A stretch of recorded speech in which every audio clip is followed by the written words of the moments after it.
Major ডালিম এই নামটার সঙ্গে আমরা ভারতীয়রা অপরিচিত থাকতে পারি, বাট বাংলাদেশের প্রতিটা মানুষ এই নামটা সম্পর্কে জানে।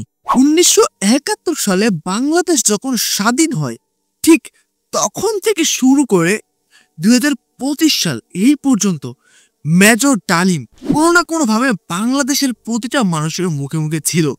রিসেন্টলি 50 বছর পরে সাংবাদিক ইলিয়াস হোসেনের সঙ্গে তার একটা লাইভ হয়েছে, মানে লাইভে কথাবার্তা হয়েছে সোশ্যাল মিডিয়া ইউটিউবে, এবং সেখানে তিনি অনেক অজানা বিষয় সম্পর্কে বলেছেন। ইয়েস গাইজ, আজকে আমরা মেজর ডালিম সম্পর্কে তো জানবই, এবং সাংবাদিক ইলিয়াসের সঙ্গে মেজর ডালিমের বলা কথাগুলো কি কি ছিল শর্টলি সবকিছু আজকের ভিডিওতে আমরা জানতে পারবো। ইয়েস গাইজ, আজকের ভিডিওটা কিন্তু খুব ইন্টারেস্টিং এবং খুব ইনফরমেটিভ হতে যাচ্ছে, কারণ আজকের ভিডিওটা আপনি দেখলে আপনারা অনেক কিছু সম্পর্কে জানতে পারবেন, যেগুলো সম্পর্কে জানলে আপনার মাথায় হাত পড়ে যাবে। আজকে আমি যে ভিডিওটার উপর রিয়াক্ট করতে যাচ্ছি সেটা ডেইলি ইত্তেফাক ইউটিউব চ্যানেল থেকে নেওয়া একটা ভিডিও। আর ডেইলি ইত্তেফাক বাংলাদেশের খুবই পপুলার একটা নিউজ মিডিয়া, আর তাদের প্রতিটা নিউজ অথেন্টিক নিউজ। তাহলে গেস চলুন আর বেশি কথা পারছি না, আপনাদের সঙ্গে একসঙ্গে মিলে সম্পূর্ণ নিউজটাকে দেখে আসি। Let's start it. মেজর ডালিম বলছি, এখন হতে সারা দেশে সামরিক আইন জারি করা হলো। ইতিহাসে কয়েকভাবেই তিনি আখ্যায়িত, তবে তাকে সবাই চেনে মেজর ডালিম হিসেবে। তিনি বাংলাদেশ সেনাবাহিনীর একজন সাবেক সেনা কর্মকর্তা। অভিযোগ ছিল 1975 সালের 15 আগস্ট বাংলাদেশের তৎকালীন রাষ্ট্রপতি শেখ মুজিবুর রহমানকে সপরিবারে হত্যার সঙ্গে তিনি জড়িত ছিলেন। যিনি দীর্ঘদিন আড়ালে ছিলেন, সেই মেজর ডালিম এবার প্রকাশ্যে এলেন। সাংবাদিক ইলিয়াস হোসেনের চ্যানেলে বিশেষ লাইভে যুক্ত হন বীর মুক্তিযোদ্ধা লেফটেন্যান্ট কর্নেল অবসরপ্রাপ্ত শরীফুল হক ডালিম বীর বিক্রম। দীর্ঘদিন পর প্রকাশ্যে আসলেন তিনি।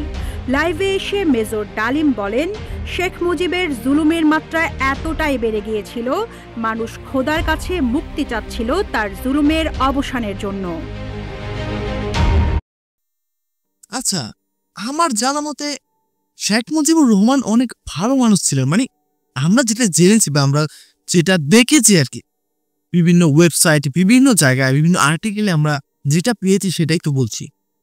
বাট যারা ওই সময় ছিল, অনেক কথাই শুনেছি আমি, যে তিনি যখন চলে যান এই পৃথিবী থেকে, তখন তার যখন বডিটা ছিল আর কি, ওই বডিটা দেখতেও মানুষ আসেনি।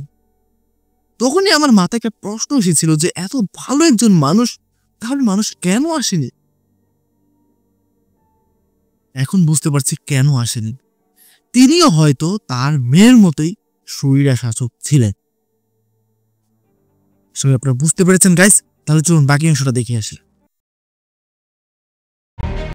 তার আগে ইলিয়াস হোসেন এক ফেসবুক স্ট্যাটাসে এই সাক্ষাৎকারের ইঙ্গিত দিয়েছিলেন। তিনি লিখেছিলেন, রোববার রাতে ইতিহাসের সাক্ষী হতে যাচ্ছি, সারা জীবন তার অপেক্ষায় ছিলাম।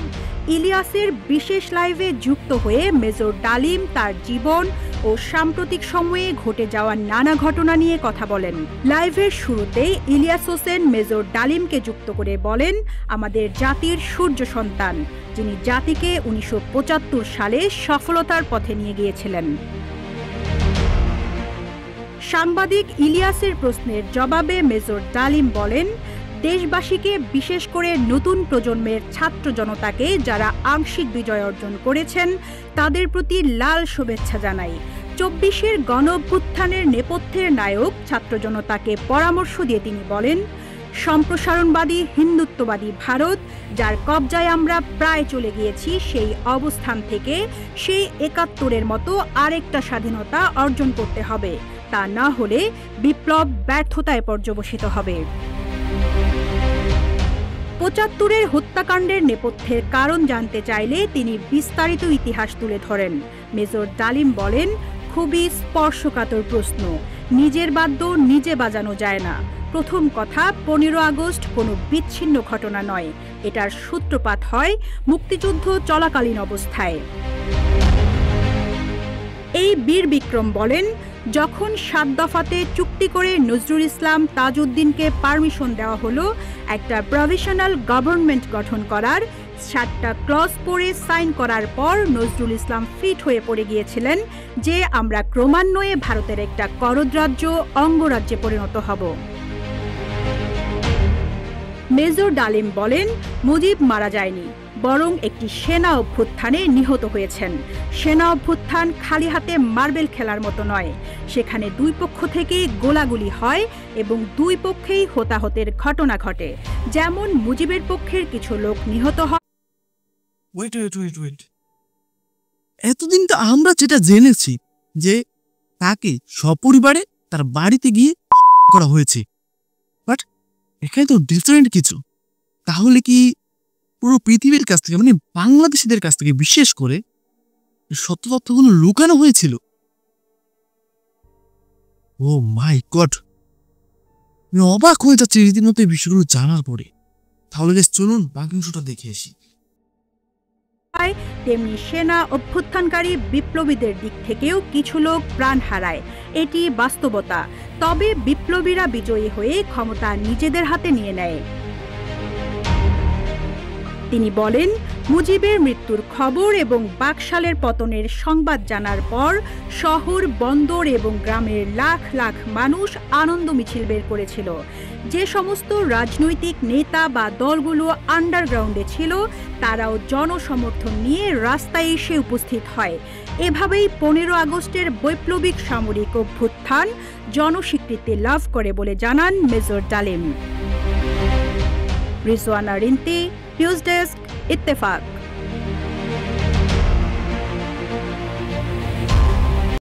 তো ভিউয়ার্স, সম্পূর্ণ ভিডিওটা তো আপনারা দেখতেই পেলেন। আশা করি আপনারা বিস্তারিত সবকিছু জানতে পেরেছেন এবং বুঝতে পেরেছেন। আমি একটা কথা শুনে রীতিমতো অবাক হয়ে গিয়েছি। সেটা হচ্ছে, যখন শেখ মুজিবুর রহমান মারা যায়, তখন গ্রামগঞ্জের মানুষ এক কথায় পুরো বাংলার মানুষ তাকে খুশি হয়েছিল। দেখুন, আমরা জেনে এসেছি শেখ মুজিবুর রহমান অনেক ভালো একজন শাসক ছিলেন, কিন্তু আসল সত্যটা কি তাহলে লুকানো হয়েছিল? তিনিও কি তার মেয়ের মতোই ছিলেন? তার মেয়ের সময়কালে কিন্তু মানুষ বাক স্বাধীনতা পায়নি। তার সময়টাতেও মনে হয় এরকমটাই ছিল। তার সময়টাতেও তাকে পতন করে নতুন এক স্বাধীনতা আনা হয়েছিল বাংলাদেশে। যেরকমটা শেখ হাসিনাকে পতন করার পর এখন বাংলাদেশে আর একটা স্বাধীনতা আনা হয়েছে। আশা করি আপনারা বুঝতে পেরেছেন গাইজ। আর মেজর ডালিম সম্পর্কে কিন্তু আমি অত তথ্য জানি না, বাট এটা বুঝতে পারলাম যে মেজর ডালিম এমন একজন মানুষ, তার কাছ থেকে 1971 সালের সব অজানা কিছু আপনারা জানতে পারবেন। এবং তিনি সাংবাদিক ইলিয়াস হোসেনের সাথে যে লাইভটা করেছেন, আপনারা চাইলে কিন্তু ইলিয়াস হোসেনের ইউটিউব চ্যানেল থেকে সেই লাইভটাকেও দেখে আসতে পারেন। 2 ঘন্টার একটা লাইভ ছিল। লাইভটা দেখলে আপনারা অনেক কিছু জানতে পারবেন এবং রীতিমতো আপনারা অবাক হয়ে যাবেন লাইভটা দেখার পর। তো ভিউয়ার্স, আজকের ভিডিওটা আপনাদের কাছে কেমন লাগলো অবশ্যই কমেন্ট করে জানাবেন। ভালো লাগে আপনারা চাইলে আমাদের চ্যানেলটাকে সাবস্ক্রাইব করতে পারেন, ভিডিওতে লাইক করতে পারেন, কমেন্ট করে আপনার মূল্যবান মতামত জানাতে পারেন। এবং গুরুত্বপূর্ণ একটা কথা না বললেই নয়, এই মেজর ডালিমকে আপনার কাছে কেমন লাগে এবং সাংবাদিক ইলিয়াস হোসেনকে আপনার কাছে কেমন লাগে অবশ্যই কমেন্ট করে জানাবেন। তবে আজকে এখানে বিদায় নিচ্ছি, দেখা হবে পরবর্তী কোনো একটা ভিডিওতে। ততক্ষণ পর্যন্ত সকলে ভালো থাকবেন, সুস্থ থাকবেন। Tata, bye bye.